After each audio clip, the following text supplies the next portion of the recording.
শোনো, তোমরা যারা 5 ওয়াক্ত নামাজ পড়ো এবং তোমরা যারা পড়ো না, তোমরা যারা ভেবে নিয়েছো যে সিগারেট খেলে মুসলমান থাকা যায়, মদ খেলে মুসলমান থাকা যায়, সুদ খেয়ে মুসলমান থাকা যায়, মিথ্যা বলে মুসলমান থাকা যায়, ঘুষ খেয়ে মুসলমান থাকা যায়, মারামারি করে মুসলমান থাকা যায়, আরেকজনের স্ত্রী আরেকজনের মেয়ে ওদের সাথে জানা ব্যভিচারে লিপ্ত হয়ে মুসলমান থাকা যায়। তোমরা জেনে রাখো, নামাজ না পড়ে মুসলমান থাকা যায় না। তোমরা জেনে রাখো, নামাজ না পড়ে মুসলমান থাকা যায় না। ভাগ্য আমাদের অনেক ভালো যে আমাদের আলেম ওলামারা এখনো তোমাদের পরোয়া করে, আমাদের বক্তারা এখনো তোমাদেরকে ভালোবেসে নরম সুরে বুঝায়। তোমাদের ভাগ্য অনেক ভালো, তাই তোমরা এখনো নিজেকে মুসলিম মনে করো। তবে আমি একটু ভিন্ন লোক। আমি তাই বলবো একজন বেনামাজিকে যা মুস্তাফা সাল্লাল্লাহু আলাইহি সাল্লাম বলেছে।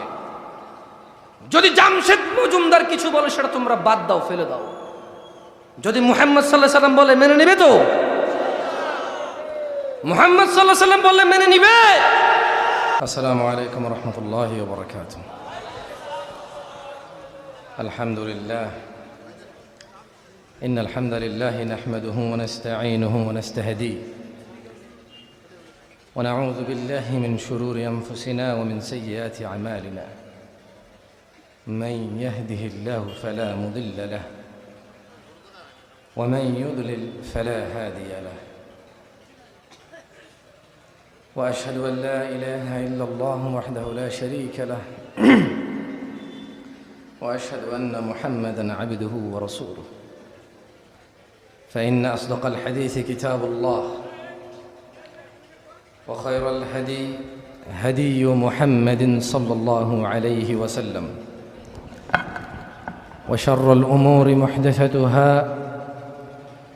وكل محدثة بدعة وكل بدعة ضلالة وكل ضلالة في النار. فيا عباد الله، قال الله جل وعلا: فأعوذ بالله من الشيطان الرجيم: يا أيها الذين آمنوا اتقوا الله حق تقاته ولا تموتن إلا وأنتم مسلمون. وقال الله جل وعلا: فأعوذ بالله من الشيطان الرجيم بسم الله الرحمن الرحيم: يا أيها الناس اتقوا ربكم الذي خلقكم من نفس واحدة